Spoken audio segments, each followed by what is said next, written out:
Hello, you wonderful people, and welcome to another episode of Crime Centric. This being a show where I talk about crime dramas that I watch. For today's episode, I'm going to talk about the latest episode of The Sinner.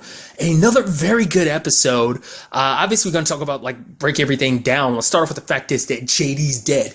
Did not see that coming. I knew Mason, obviously, we could pick up where the last week's episode left off with Mason making his way there. But, lo and behold, two guys leave, and he goes in, and JD's dead. Obviously, it cements even more that JD knew a lot more than he let on. Because the question is, with this whole situation, obviously last week kind of already established, he's definitely connected to this Beverwick situation because they're both represented by the same lawyer. Now, the question then becomes, is it that that JD knows a lot and they had to shut him up because he was a loose end because not only did his girlfriend get arrested because they were actually going after him, he's put them in a very compromising position. Or whoever, the Beverwick is probably just a front. I don't know whether everyone connected to the Beverwick is in the know, but whoever kind of owns and operates, who's kind of the main person behind the Beverwick.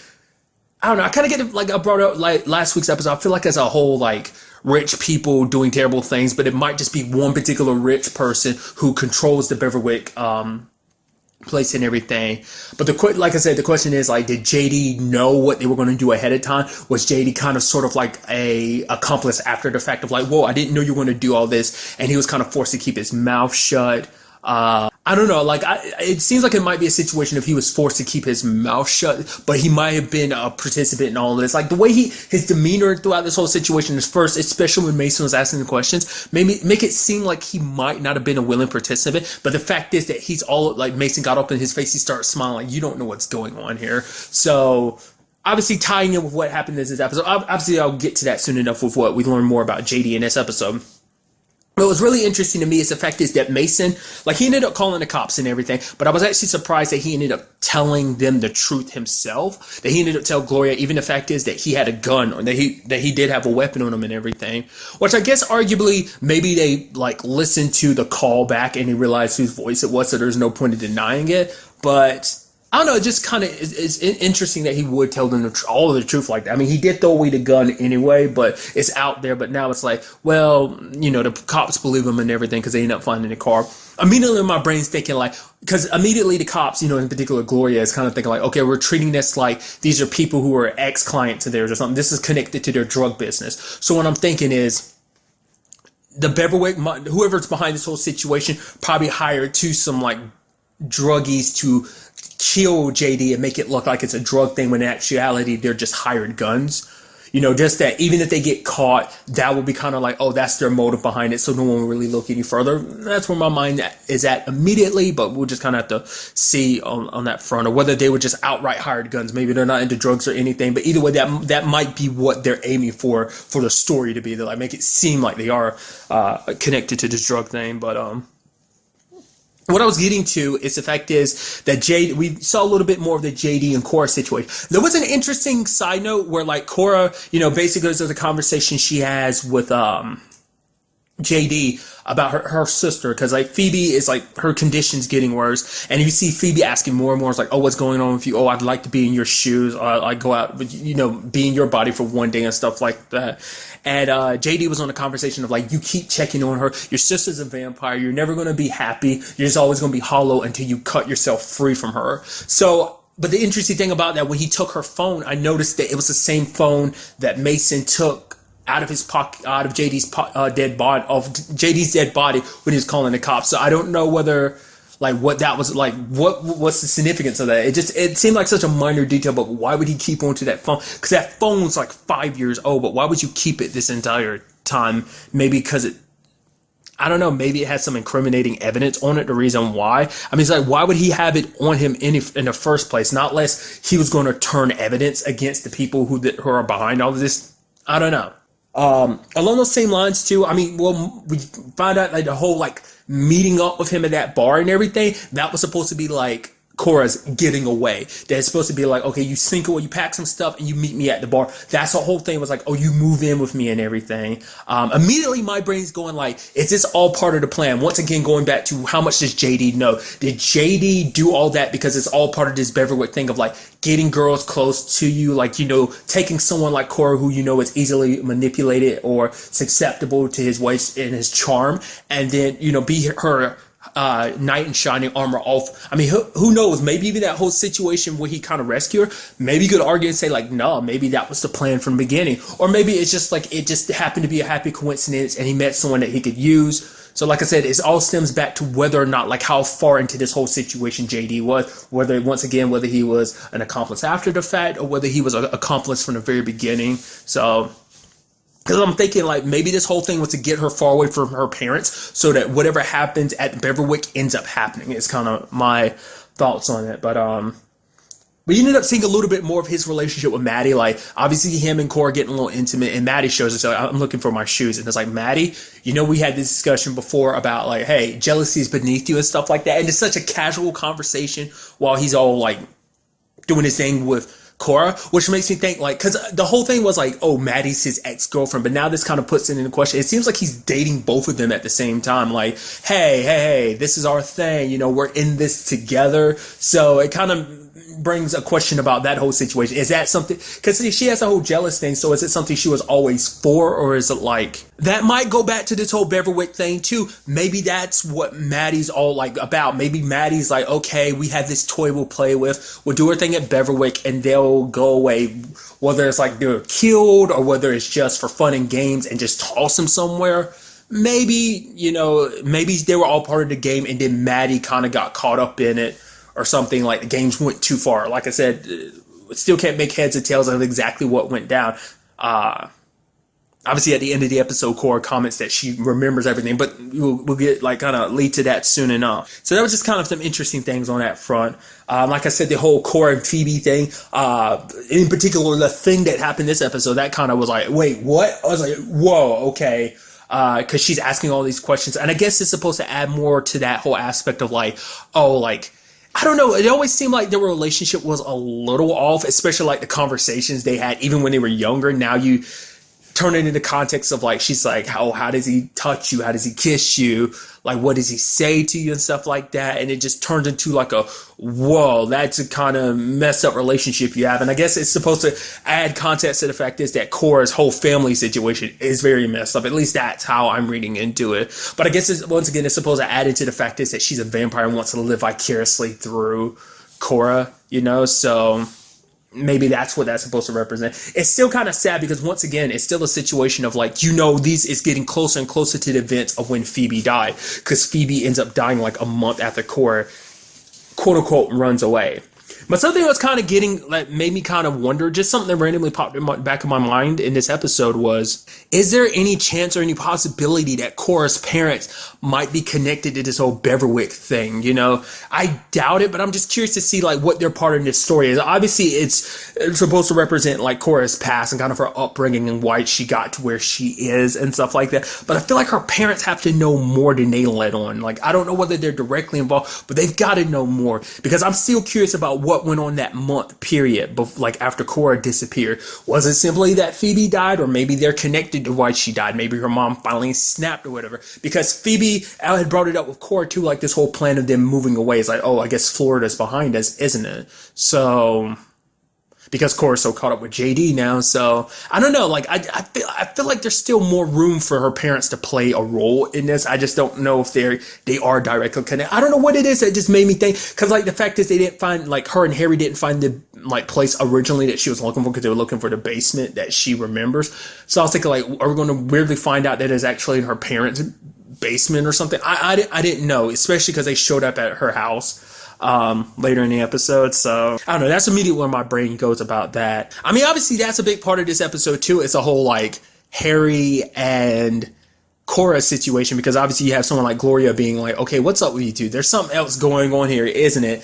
And, you know, Harry at first is kind of telling Cora that, like, he can't, like, really help her out because obviously it's not really his case anymore. Plus, the fact of the matter is, if he helps her out, like, it might feed into, like, the notion that, like, oh, maybe there's something between them, especially when it comes to, like, the hoops he kind of jumped through a little bit to make sure to get her out of, like, you know, to like, hey, take a walk around, you know, Beverwick to kind of get a sense of like maybe possibly remembering things, like I said, which she does. So, I mean, because Harry kind of had it rough this episode. I mean, for one, there's the whole situation of like things not working out with Faye. Obviously, what happened last week. Obviously, when he was with his girl, do we still not know her name yet? I don't think I've ever heard her name mentioned. The lady that he does stuff with. She was choking him out while they were being intimate, and he ended up passing out, and she freaked out because she's like, whoa, whoa, whoa, you're supposed to tell me to stop, but he didn't. And it kind of brought up an interesting conversation. She's like, talk to me. What's going on? What's wrong? She's like, you used to actually talk to me. You know, you didn't always pay me, you know, but he won't talk to her. So she's like, you know what? This is over, because like he's in a very self-destructive mood. It's kind of interesting too because he ends up running into Faye later on in the episode because he's fertilizing his plants, and she's like, "What are you doing here?" He's like, "I'm doing this. I will leave." She's like, "You should leave now. Like, you can't just be here showing up whenever you want to." And he's kind of pissed about it and everything because we know he has this whole weird thing about plants and stuff like that. Still don't really know what that's about. I guess it's just it hasn't really developed into any. Well, I guess arguably it does represent something because for him, he ends up talking to Cora in the episode, and Cora ends up like because she ends up going, "Oh wait, your wife kicked you out, didn't she? Like, why?" And he's like, "Well, because I'm not good at the whole talking thing." And she's like, "Me neither." And it's kind of an interesting thing amongst their relationship is the fact is that they don't really talk to anyone else but each other, like sharing stuff with each other that they probably wouldn't with, you know, him with Faye or her with Mason. It's just kind of an interesting like bond that they're kind of gaining over this whole experience in this whole situation. And I guess because, you know, it's something interesting that Harry himself says. He says that basically like everyone thinks we all kind of start off the same way. I guess like in a spectrum of things, it's like, oh, we always start off kind of balanced. We all start off at the same place. And obviously it's almost like a nurture versus nature argument of like, we all start off the same way. It's our environments and all this other stuff that kind of shift us. I guess in his mind, it's almost like we're all wired very differently from the very beginning. Himself very much so. So like for him, talking doesn't come easy, but the plants and stuff like that, I guess because plants they take time and care, but it's like it's easier to do it for a plant and to put time and effort into something than it is a relationship, you know. And for him, he ended up telling this to Faye, like, I'm trying. I've done nothing but try. It's like, it's not fair that you just up and end everything. I've been trying. And she's like, I know you have. And she's like, I hope it gets easier for you. I think it's a situation for her. In Faye's mind, it's like, she doesn't directly say this, but it's immediately what my mind thought when he said, like, I'm trying. I've always been trying. I think for her, it's like, you shouldn't have to try so hard. The fact is that you have to try so hard means things aren't working anyway. So it's like, she's kind of like, you know, hopefully when it comes to the future, when you meet someone else or if you meet someone else, that things do become easier. Because I guess it also goes back to why he doesn't really talk to the lady anymore either. Just because of that whole angle, because it's something hard for him. So I just thought it was kind of interesting. And kind of talking about Mason and Cora, we do hear him kind of talking this episode, and he admits that it's not just all of Cora's fault, because she's like, I'm sorry I didn't tell you everything. And for him, it's like, no, like on some level he knew something was wrong, but he just he couldn't bring himself to ask her because he was afraid, you know, understandably so, because it's a situation where there's certain questions you don't ask because you're afraid, like, what if this question ends up pushing this person away from me? What if I end up learning something I don't want to know? On top of that, what if I end up losing this person? And he was scared of losing Cora. He was madly in love with her and everything, and arguably still is. So, and he asked her the question, like, were you happy with me? She's like, yeah.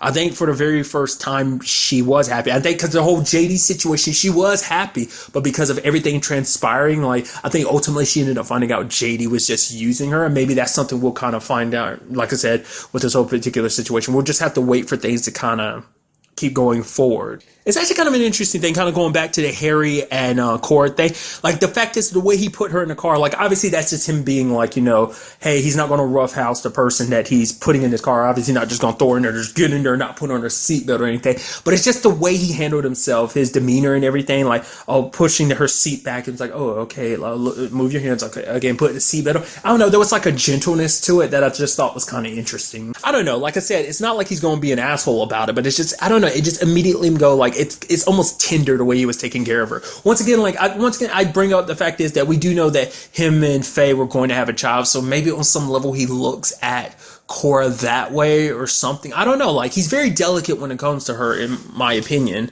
Once again, going back to the whole conversation of like, is there something there? I don't think it's like an intimate thing of like, like a type of thing. I don't know why I had to phrase it like that. But I think it is like, maybe on some level he's projecting it, and it's like, if he had, looking at Cora, she reminds him of like a daughter that he might have had. Maybe it's that kind of almost a fatherly daughter relationship. I mean, that's how I've constantly looked at their particular situation, but maybe that's just me reading into it too much. I mean, because we actually think about it, even from Cora's angle, it's almost like that, because for her, Harry's the only person that she can really rely on, because she even tells it to her lawyer. Her lawyer's like, you're running out of time. You need to take this deal while you still have the chance. She's like, I'm not going to take the deal for something I don't remember doing.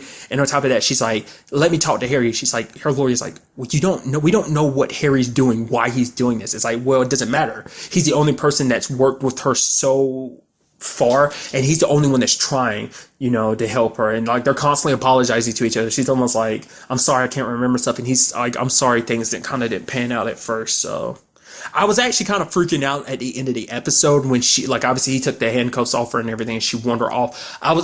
I didn't, no shape or form in my mind did I think she ran away. What I thought was, in some shape or form, they knocked her out and hit her somewhere in Beverwick really quickly. I don't know. I don't know why. Like, the only person that was there was a lady, but for some reason I was thinking maybe she did it, and they were going to make it look like Cora just ran away. I thought like, oh man, that's going to suck, and it's going to turn this whole situation, it's going to backlash on Harry, because she's like, it was his responsibility and stuff like that, because they kept reminding him, oh yeah, you got 2 hours or we're going to put a warrant out for both of you. That whole situation. So I was thinking like, oh man, this is going to screw Harry over. She's actually somewhere in Beverwick. They've hidden her away in some like trap door or room or something, knocked her out or got her mouth gagged, whatever the case may be. That's what I was thinking. But it's like, no, she just wandered off into another part of the, I guess, estate, and ended up finding where the staircase goes. It's so interesting to me that the lady was, I mean, I guess legally she can't really do anything, because like, he has a warrant and everything to let, well, he has a judge's orders to let, them kind of check the whole place out. But it's just like, I'm surprised they don't have more. That place isn't locked off or anything. Like, it's very open. But to be fair, maybe some of the people there don't actually know what, like that lady in particular, maybe she has no idea what it was used for. Once again, maybe it's someone who bought the place out, or who has keys to the place and snuck in, going back to, because there's so many questions, because there's like the whole situation of when Maddie going down the stairs, kind of looking back and smiling and telling Cora to come on, but then there's a moment they're in the swamp, there's flashlights on them and everything. So like I said, it's hard to say which way it's going to go with this whole situation. I'm very interested to find out. We are down to the last 2 episodes, so it's definitely going to be interesting as it starts closing down, as the pieces start forming together, so. But really, that's all I wanted to talk about in this episode. Till the next time we meet, be happy, be safe, live life to the fullest, and enjoy it. Good day and goodbye.